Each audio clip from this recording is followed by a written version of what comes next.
Saat ini ku datang dalam hadirat-Mu, ku pandang wajah-Mu tersenyum penuh kasih, ku ucapkan selamat malam Bapa terkasih.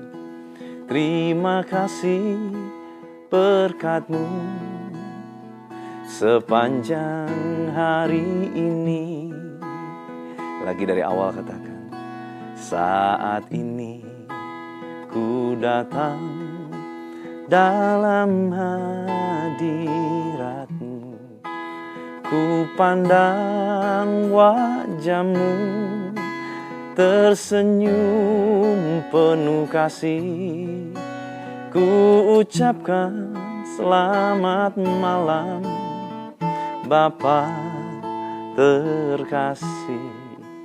Terima kasih berkat-Mu sepanjang hari ini. Katakan glory, glory, haleluya. Glory, haleluya. Glory, haleluya. Glory, haleluya. Glory, haleluya.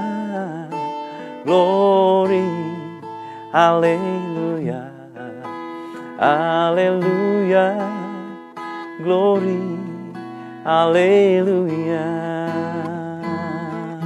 Lagi katakan glory, glory, haleluya. Glory, haleluya. Glory, haleluya. Glory, haleluya. Glory, haleluya. Glory, haleluya. Haleluya. Glory, haleluya. Haleluya. Glory, haleluya. Haleluya. Glory, haleluya. Amin. Saudara, kita sedang menghadapi badai hari-hari ini. Namun kalau kita perhatikan firman Tuhan, sebetulnya ada 4 jenis badai. Badai yang pertama adalah badai universal, di mana mau orang Kristen, mau nggak Kristen, mau sungguh-sungguh, nggak sungguh-sungguh, semua mengalami badai. Seperti badai COVID-19 adalah badai universal, di mana siapapun kita bisa terkena badai ini. Bukan karena Tuhan jahat, bukan karena kurang berdoa, bukan.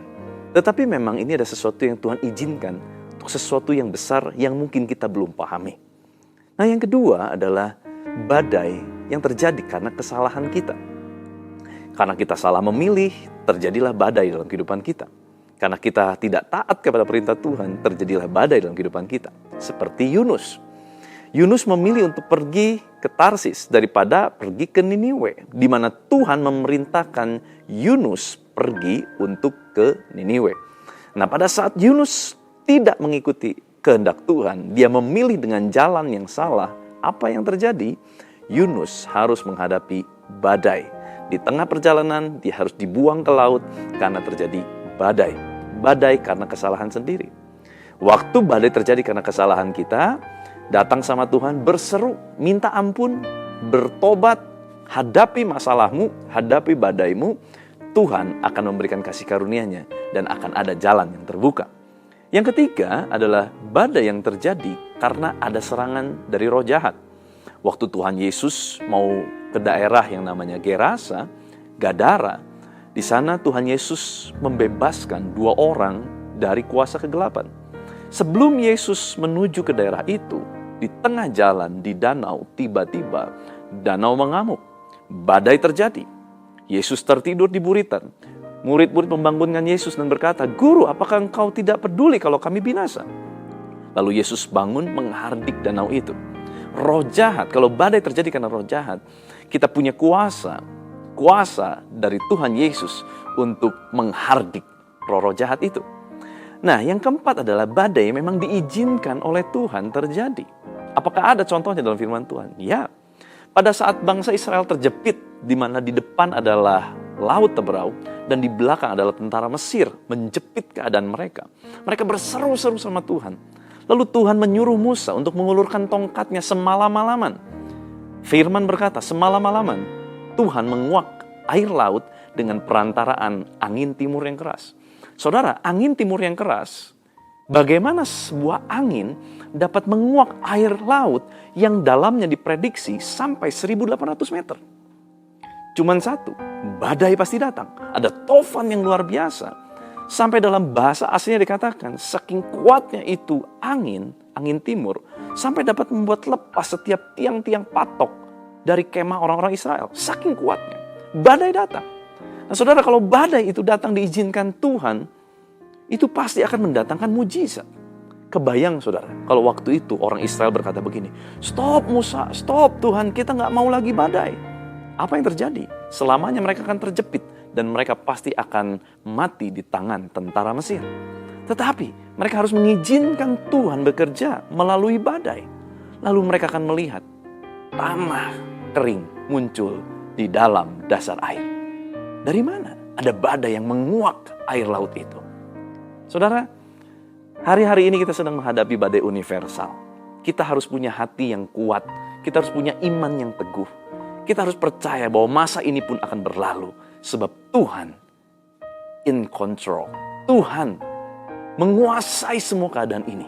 Saudara tidak perlu takut. Berlindung di bawah kuasanya. Tuhan adalah gunung batu keluputan. Lalu bagaimana dengan mereka yang meninggal di masa-masa COVID ini? Padahal mereka orang sungguh-sungguh. Hamba Tuhan bahkan. Orang percaya Tuhan. Saudara, keadaan orang meninggal itu kedaulatan Tuhan. Tidak usah pusing soal bagaimana orang meninggal. Tetapi biarlah kita melihat contoh bagaimana mereka hidup. Di mana hidup mereka sudah berbuah. Hidup mereka sudah menjadi kesaksian yang hidup. Menyelamatkan banyak orang. Membawa banyak orang kembali kepada Kristus. Dan semua orang akan menerima upahnya dari Bapa. Bahkan dikatakan berbahagialah orang yang sejak saat ini boleh kembali kepada pangkuan Bapa. Sebab mereka dapat beristirahat dari segala jerih lelah mereka. Dan mereka dapat menikmati hasilnya. Artinya, bagi kita orang-orang yang percaya, saudara tidak perlu takut. Waktu saudara mengalami masa-masa atau bahkan ada orang-orang yang kau kasihi mungkin meninggal dalam situasi seperti ini. Percayalah, mereka meninggal di dalam Tuhan. Mereka tidak mengalami maut, tetapi mereka mengalami kehidupan kekal. Mereka sedang bersuka cita di surga bersama dengan Tuhan kita. Tetap semangat, tetap percaya dan tetap berharap sama Tuhan. Tuhan belum selesai. Tuhan Yesus memberkati.